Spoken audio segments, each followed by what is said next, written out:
Halo guys, kita bakalan ngepel dulu biar lantai kita bersih. Habis itu kita bakalan lanjut ngobrol-ngobrol. Dan juga sebelum ngobrol-ngobrol kita bakalan jemur dulu ya. So, let's go.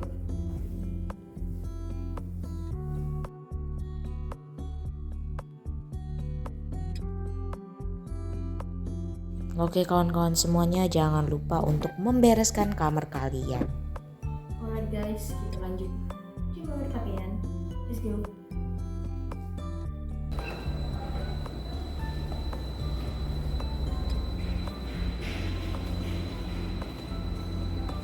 Oke teman-teman, nggak afdol kalau nggak ada openingnya. So, halo, assalamualaikum warahmatullahi wabarakatuh. Selamat datang di channel gue. Kita masuk ke episode monolog. Siapa yang menunggu di sini? Kayak gue ngoceh-ngoceh depan kamera gitu. So, kita bakalan bahas dengan topik tara, hiruk pikuk dunia miliar distraksi. Maksudnya gimana sih? Let's go, kita bahas. Yang menurut gue tuh bakalan relate banget untuk anak-anak muda juga di luar sana. Ini urgensinya tinggi karena banyak sekali yang membombardirkan dampak baik dari sosial media dibandingkan dampak buruknya. So, gue gak pengen nakut-nakutin, gue juga gak menegasikan banyak sekali manfaat yang gue dapat secara personal melalui sosial media, tetapi gue juga pengen menekankan bahwa tingkat awareness masyarakat Indonesia ini, terutama anak-anak muda ini, masih kurang. Dan gue berharap video ini dapat membantu meningkatkan pemikiran kita terhadap ranah sosial media itu sendiri. Oke, kita minum dulu. Ini air putih by the way. Oke, let's go. Teman, kita sehari punya 24 jam. Dan 24 jam itu kita pakai 8 jamnya tuh ibaratkan aja tidur gitu ya. Berarti sisa 16 jam. Nah, 16 jam ini rata-rata orang bermain HP di Indonesia itu sekitar 8 jam. Bayangin 8 jam. Bayangin aja dari 16 jam yang tersisa kita menggunakan 8 jam untuk bermain HP. Atau bahkan mungkin lebih gitu ya. Kita bisa lihat mungkin di screen time kita. Teman-teman pergi ke pengaturan terus teman-teman track di sana biasanya ada. Nah, di sana berarti kita bisa ambil kesimpulan rata kita main HP itu sekitar sepertiga dari hari kita. Bayangkan teman-teman, sepertiga dari hari kita. Kita tuh kadang membuka HP tuh accidentally, not consciously. Jadi kita membukanya tuh secara kecelakaan gitu, bukan kesadaran kita. Kalau memang kita tahu apa yang kita butuhkan ya, kita tuh sebenarnya tuh mungkin sekitar 30 menit aja udah cukup. Kita bandingkan dengan research teman-teman. Kalau teman-teman melakukan research ilmiah, 30 menit itu udah lama banget gitu kan ya. Ya balik-balik lagi memang tentang kebutuhan kita. Cuma yang gue pengen tekanin di sini, ayo kita sadar bahwa waktu hidup kita tuh panjang dan kita tuh masih banyak hal-hal lain yang dilakukan. Dan you're scrolling at your phone right now, kamu punya pekerjaan lain yang sangat bernilai untuk lo lakuin gitu. Itu kita pandang begini, itu kan sosial media itu gratis, tapi kita sadar nggak sih bahwasanya waktu kita yang jadi bayaran di sana. Dan itu yang sebenarnya pihak Instagram, Facebook katakan gitu ya, yang memang mereka terapkan untuk meningkatkan forma aplikasi mereka di khalayak sesuai dengan tujuan broadcasting mereka juga kan. Nah, itu yang harus kita sadari. Jadi gak ada makan siang gratis teman-teman. Ketika kita gratis, waktu kita lah yang akan dikorbankan di sana. Sosial media itu memainkan efek dopamin dalam diri kita, dimana kita juga sering banget mengalami ketika bermain sosial media itu yang namanya shadow learning. Artinya apa?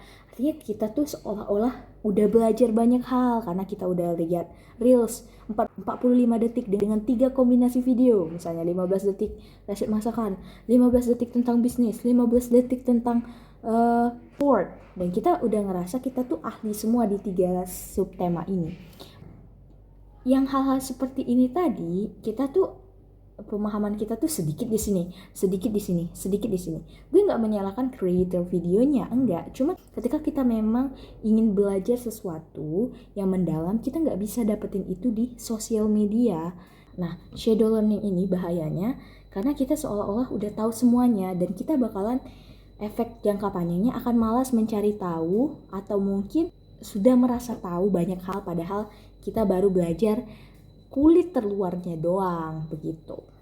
Lainnya yang juga bahaya adalah menurut gue tentang durability mind gitu. Jadi pikiran lo itu terbiasa dengan sesuatu yang singkat ini sehingga lo akan sangat sulit untuk fokus atau fokus lo cuman your attention itu cuman sekitar 15-30 detik doang dan ini berdampak ketika lo mau menyelesaikan suatu masalah. Ketika lo dihadapkan dengan masalah yang sulit karena otak lo ini terbiasa mempannya sama hal-hal yang ringan, hal-hal yang seru. Nah, kalau dibiasakan terus-menerus, nggak pernah dilatih ya untuk berpikir secara jangka panjang dan di-train untuk itu, maka dia lama-kelamaan ini akan membawa lo pada suatu state di mana lo nggak mau lagi berpikir jangka panjang dan kemampuan lo untuk mencerna sesuatu yang membutuhkan waktu yang lama, deep focus, deep understanding, it will be so hard for you to gain that state because you trained yourself on that position. Otak lo itu tuannya lo gitu, jadi lo akan sulit untuk menyelesaikan masalah padahal lo mampu gitu. Jadi itu yang harus kita capture. Karena dunia yang semakin transparan, lo bakalan banyak banget terekspos dengan kebahagiaan eksternal ya yang dirasakan orang lain, yang perspektifnya itu orang lain gitu. Misalnya kita ambil contoh aja begini, mungkin ada keluarga yang di sosial media tuh yang sweet gitu ya, yang kayak kalau ada suatu kejadian dikasih bunga gitu ya, mengucapkan selamat dan lainnya. Dan sementara keluarga lo mungkin nggak kayak gitu bentuk love language-nya. Bisa jadi keluarga lo dengan mendoakan atau dengan ya kayak bisa normal aja, dan lo mulai compare yourself, your family dengan keluarga mereka. Nah, hal itu bahaya kan kita seolah memandang kebahagiaan itu cuma satu point of view aja, cuma kalau keluarga lo ngasih lo bunga gitu misalnya. Sementara ya itu mungkin bagi perspektif komunal itu ya mungkin sweet gitu ya, tapi nggak mesti semua hal itu kayak gitu. Sweetnya tuh bisa beda-beda dan jangan terpaku pada satu itu aja gitu kan. Nah, sementara yang di sosial media ini rata-rata polarisasinya tuh sama ya kan. Polarisasinya yang lagi tren tuh yang gimana, udah terpolarisasi sendiri. Dan yang nggak banyak ke-expose ya nggak bisa viral misalnya, dan itu bakalan menciptakan suatu insekuritas bagi sebagian orang. Kalau kita nggak ngerti perihal ini, maka sangat berbahaya.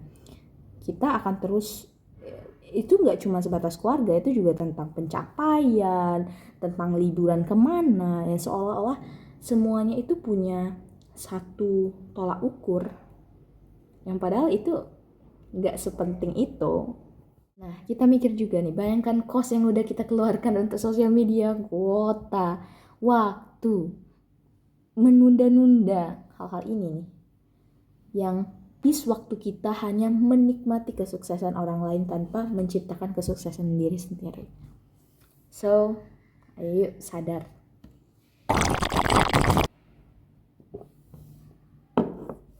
Gue juga pesenin ke teman-teman semuanya juga, jangan sampai kita jadi impulsif ya, dalam artian gue bener-bener idealis, gue gak mau main sosial media karena itu membuang waktu kita. Enggak juga kayak gitu ya, penting adalah dibatasin. Kayak misalnya lo per hari itu biar lo juga update ya, itu 20 menit aja gitu mungkin scrollingnya, atau 10 menit aja nonton videonya. Jangan sampai melebihi batas-batas manusia ya kemanusiaan gitu ya. Mental lo secara lo nggak sadar, mungkin awalnya lo ngerasa nggak apa-apa lah kan sedikit, tapi itu lama-kelamaan akan membunuh lo. Dampaknya pun juga akan sulit diubah. Jadi yuk sadar, usahakan untuk disiplin ya, maksudnya mungkin seminggu itu Gak lihat dulu sosmed, lo detox dulu diri lo tenangin dulu diri lo day off aja main sosial media. Itu menurut gue sangat efektif ya, karena gue pribadi juga nggak terlalu engage lagi dengan sosial media karena gue sadar ya mengonsumsi itu per hari gitu, of course not. Merasakan dampaknya tuh baik banget untuk diri gue secara mental juga secara kemampuan untuk fokus ya. Dan mungkin ada teman-teman yang nanyain, kalau nggak ngeliat sosmed itu nggak tahu mau ngapain. Sebenarnya enggak teman-teman, kita tuh kurang fokus aja dengan hal-hal yang kita mau lakuin, yang kita bisa lakuin. Jadi kita tuh kayak nggak ngelihat hal-hal yang bisa kita lakuin karena kita tuh selalu punya alasan untuk itu. Oh nanti dulu, nonton TikTok dulu, nonton YouTube dulu, scrolling YouTube shorts dulu gitu kan ya.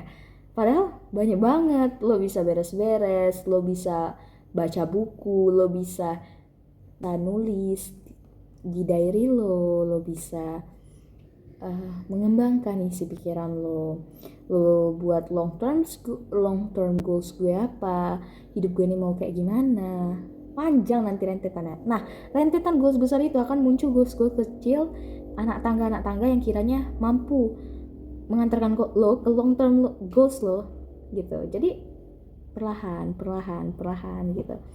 Di tengah dunia yang seperti ini saat ini ya, carilah ketenangan dalam diri lo, kenali lagi diri lo maunya apa sih gitu. Karena sosmed itu kadang tuh tempat orang-orang yang sudah memiliki tujuan semuanya. Nah sekarang tujuan lo lagi yang perlu lo cari, gali, kenali diri lo sendiri. Gimana sih cara kenalin diri sendiri?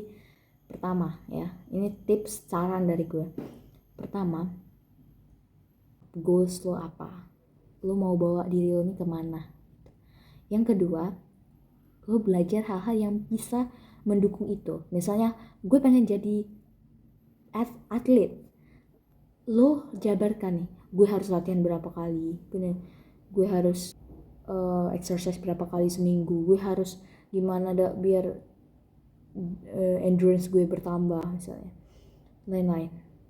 Kita tuh mengenali diri kita tuh berdasarkan niat kita sejauh mana untuk tahu tentang kita, bukan tentang step by step lain-lain. Sebenarnya nggak ada rumus baku juga untuk itu. Lo bisa mengenali diri lo analyze kekurangan lo, kelemahan lo, kelebihan lo, ancaman dalam hidup lo, atau kesempatan yang lo miliki. Itu sih, kita sebagai muslim udah punya clear goals dan tinggal kita langsung aja gas gitu kan. Apa aja hal-hal yang bisa membantu kita ke sana. Suatu quotes gini, jangan cuma mikirin gimana caranya hidup enak, tapi pikirin juga gimana caranya mati enak. Jadikan akhirat tujuan akhir lo ya. Oke teman-teman, mungkin episode monolog kali ini sampai di sini dulu. Makasih banyak udah nonton. See you next time. Bye bye. Assalamualaikum.